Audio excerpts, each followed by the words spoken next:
to start with you, Ryan Mark, if that's OK.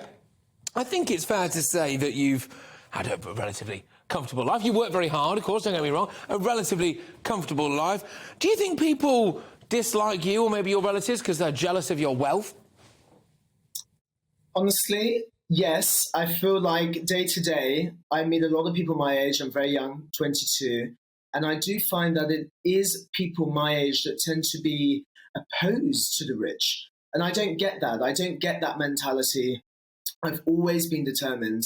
And you've just seen the Sunday Times have released this rich list. When I was a child, Patrick, I would look at that list and I would see the people at the top of the list and I would think, I want to be there one day. And I think it should serve as an inspiration. So when people were criticizing the rich, they're saying they're earning too much and they don't like them for whatever reason, ultimately, it just boils down to jealousy. And clearly, they're not working as hard or as smart as those who are listed on the Sunday Times rich list.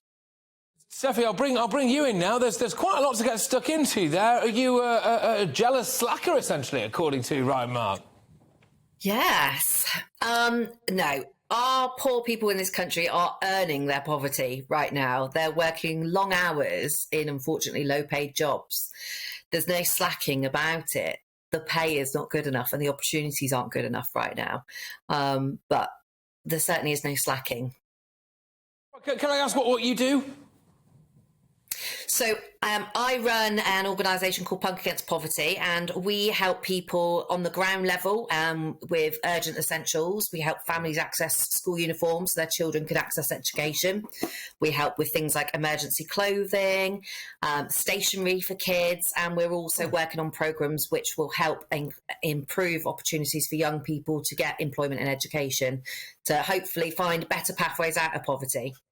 OK, Ryan, you know, I mean, look, that's quite worthy, isn't it? Is that not more worthy than working for, oh, gosh, I don't know, an oil company or something? Listen, I think it's great. I think, you know, if people are suffering in poverty and there's ways out of that, I think I would encourage that fully, totally. And I work with charities and I try and do my bit to help alleviate people living in those circumstances. But I think what she just said, I don't agree with in terms of the lack of opportunity. I think that's an invention in the minds of people that are just generally apathetic and lazy. I'm sorry, there are opportunities out there. If you can't find an existing opportunity, you create one. And I think what's so great about the UK, and when I did The Apprentice, and you see the likes of Lord Sugar, who was really living in poverty as a child in North London, and he's now worth in the region of 2.5 billion. And I think that's such an inspirational story that people should be looking up to. Okay. Work harder, and if the opportunity isn't out there, create one for yourself. All right, Steffi, look, you know, are people really trapped? Can't they go and find a job somewhere, work their way up? It can be a long life, can't it? You start out at the age of 16, it's on a market stall, and by the time you're age whatever Lord Sugar is now, you've got 2.5 billion in the bank. Yeah, I mean, the problem is the lack of opportunities start from a very early age. I mean, just say we've got children in our area in Torbay that are missing school because they don't have the correct school uniform and they're being either sent home by the schools or the parents aren't sending them in.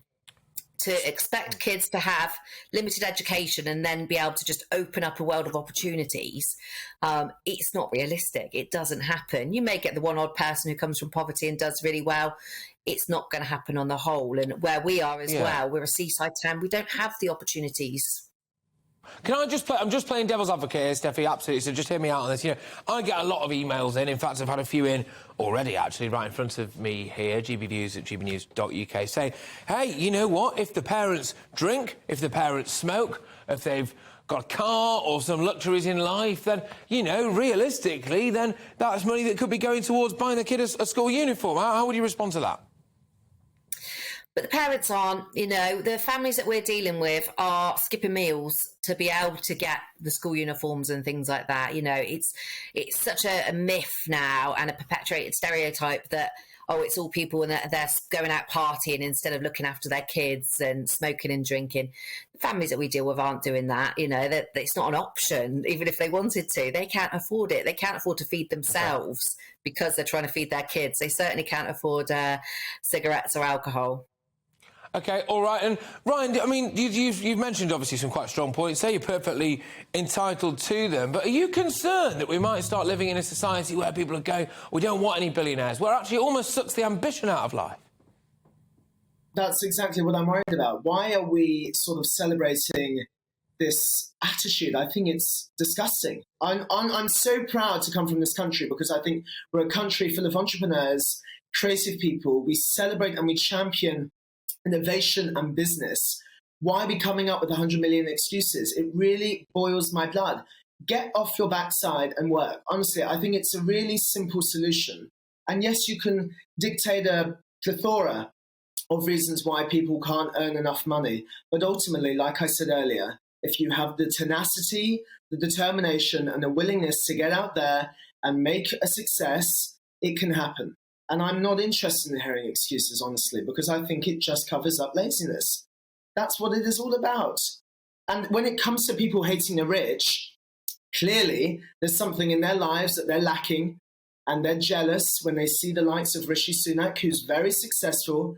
We should be looking to Rishi Sunak and others at the top of the list and thinking, you know what, you have done something fantastic in life, and we should be showing this and sharing this around schools and inspiring school children up and down the country.